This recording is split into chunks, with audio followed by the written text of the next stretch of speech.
DNA की एक report में पाया गया कि एक बच्चा 4 साल की उम्र से ट्यूशन शुरू कर देता है और स्नातक होने तक ये क्रम जारी रहता है और इसके बाद भी आईएएस, आईपीएस जैसी परीक्षाओं को पास करने तक कोचिंग एक स्टूडेंट के लिए उसकी लाइफ का इम्पोर्टेंट पार्ट हो गया है।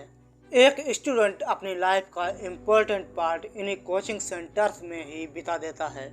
इसके बाद स्टूडेंट कड़ी मेहनत करते हैं और मेहनत करने के बाद भी सफल नहीं हो पाते हैं तो उनके माइंड और हेल्थ पर बुरा प्रभाव पड़ता है और कई स्टूडेंट प्रेशर में आकर आत्महत्या कर लेते हैं। कोचिंग सेंटर्स जो कि कभी स्टूडेंट के लिए सक्सेस हब हुआ करते थे, लेकिन वही कोचिंग सेंटर्स आज सुसाइड हब बनते जा रहे हैं। इस प्रकार से इंडियन एजुकेशन सिस्टम से कई ज्यादा खतरनाक आजकल प्राइवेट कोचिंग इंडस्ट्री होती जा रही है। तो दोस्तों, कोचिंग सेंटर्स में आजकल ऐसा क्या चल रहा है जिससे हम सब अनजान हैं?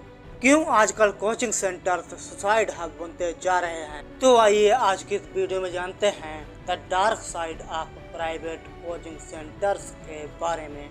तो लेट्स स्टार्ट वीडियो। भारत में करीब 7 करोड़ स्टूडेंट ऐसे हैं जो कोचिंग सेंटर्स पर ही डिपेंड हैं। ये प्रॉब्लम भारत तक ही सीमित नहीं है, बल्कि ये समस्या ग्लोबली हो चुकी है। जापान, मलेशिया, साउथ कोरिया आदि कंट्री कोचिंग सेंटर्स का ही शिकार हैं। लेकिन अब सवाल ये उठता है कि कोचिंग सेंटर्स पर इतनी डिपेंडेंसी आई कैसे, और कोचिंग सेंटर्स स्टूडेंट के लिए इतने इम्पोर्टेंट होते क्यों जा रहे हैं, और हर स्टूडेंट के लिए कोचिंग इतनी इम्पोर्टेंट क्यों हो गई है।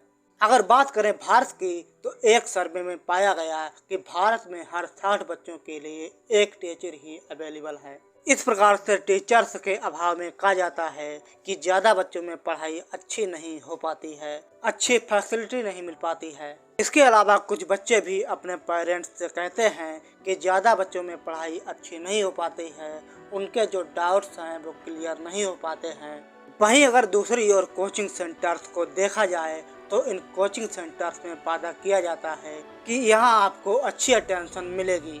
इन कोचिंग सेंटर्स के वादों को देखते हुए पेरेंट भी कहते हैं कि अगर हम पे कुछ पैसे ज़्यादा चले जाएंगे तो हम पर ज़्यादा फर्क नहीं पड़ेगा, हमारा बच्चा तो पढ़ ही जाएगा। सितंबर 2020 में लोकसभा में इन्फॉर्म किया गया कि भारत के गवर्नमेंट स्कूल्स में 17% टीचर्स की वैकेंसी खाली है, जो कि लगभग 10,06,000 पोस्ट होती हैं। इस प्रकार से कोचिंग इंडस्ट्री एक डर्टी बिजनेस इंडस्ट्री बन गया है। आजकल भारत में ऐसे बहुत कम कोचिंग संस्थान हैं जो पैसे कमाने से ज़्यादा बच्चों के भविष्य पर ध्यान देते हैं। एक सर्वे के अनुसार बच्चे कोचिंग सेंटर्स और प्राइवेट क्लासेज में जाना ज़्यादा पसंद करते हैं, क्योंकि वहाँ स्टूडेंट्स को special attention, practice test, oriental material और इसके अलावा स्कूल से ज़्यादा अच्छी टीचिंग मिल जाती है। इस प्रकार से कोचिंग सेंटर्स का हाल यहाँ तक हो गया है कि बच्चे स्कूल्स में केवल टाइम पास करने जाते हैं और पढ़ाई पूरी कोचिंग सेंटर्स में ही होती है। अब आइए बात कर लेते हैं कि इस कोचिंग का गेम शुरू कहाँ से होता है। बेसिकली इस गेम की शुरुआत होती है 11th क्लास से। स्ट्रीम को चूज करते समय बच्चों के पेरेंट्स बच्चे का इंटरेस्ट देखे बिना उसके टैलेंट को देखे, उसकी कैपेबिलिटी को देखे बिना उसको साइंस स्ट्रीम में डाल देते हैं, और बच्चा ना चाहते हुए भी इस चीज़ को एक्सेप्ट कर लेता है। चाहे स्ट्रीम कोई भी हो, सब में कोचिंग कंपलसरी है। अब आइए बात कर लेते हैं कि स्टूडेंट्स के लिए कोचिंग इतनी ज़रूरी क्यों हो गई है। तो आंसर इज, स्टूडेंट के अंदर इस गलतफहमी को डाला जाता है कि अगर कोचिंग नहीं लोगे तो मार्क्स कम आएंगे। पेरेंट्स से कहा जाता है कि अगर आपका बच्चा कोचिंग नहीं जाएगा तो आपका बच्चा बाकी बच्चों से पीछे रह जाएगा। इसके अलावा सोसाइटी भी कहती है कि बिना कोचिंग के आईआईटी, यूपीएससी, एसएससी संभव नहीं। अब आइए जानते हैं प्राइवेट कोचिंग इंडस्ट्री के डार्क साइड को। पेरेंट्स अपने बच्चों को मोटा लोन लेकर या अन्य किसी प्रकार से मनी अरेंज करके कोचिंग करने के लिए भेजते हैं। उसके बाद बच्चा जी तोड़ मेहनत करता है।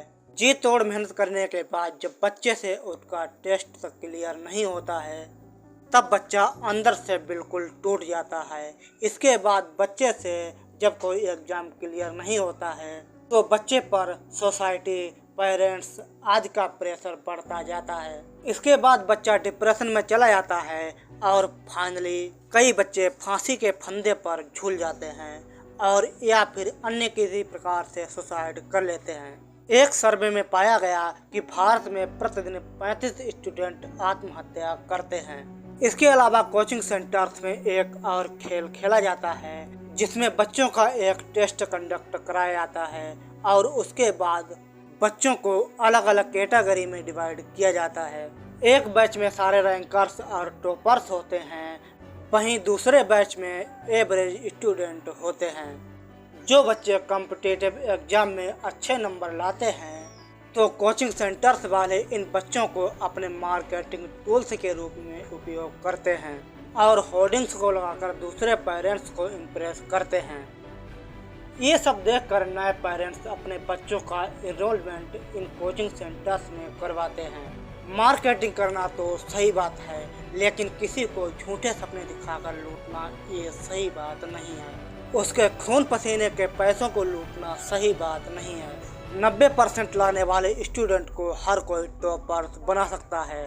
अगर ये कोचिंग सेंटर्स वाले इतने ही स्मार्ट हैं तो किसी 30% वाले बच्चे को आगे बढ़ाकर दिखाएं।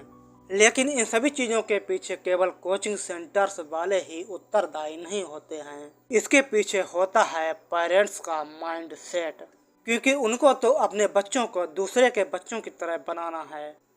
और अंत में आप सभी पेरेंट्स से कहना चाहता हूँ कि अपने बच्चों को सबसे पहले देखें कि बच्चा क्या चाहता है, किस में इंटरेस्ट ले रहा है, किस स्ट्रीम में जाना चाहता है।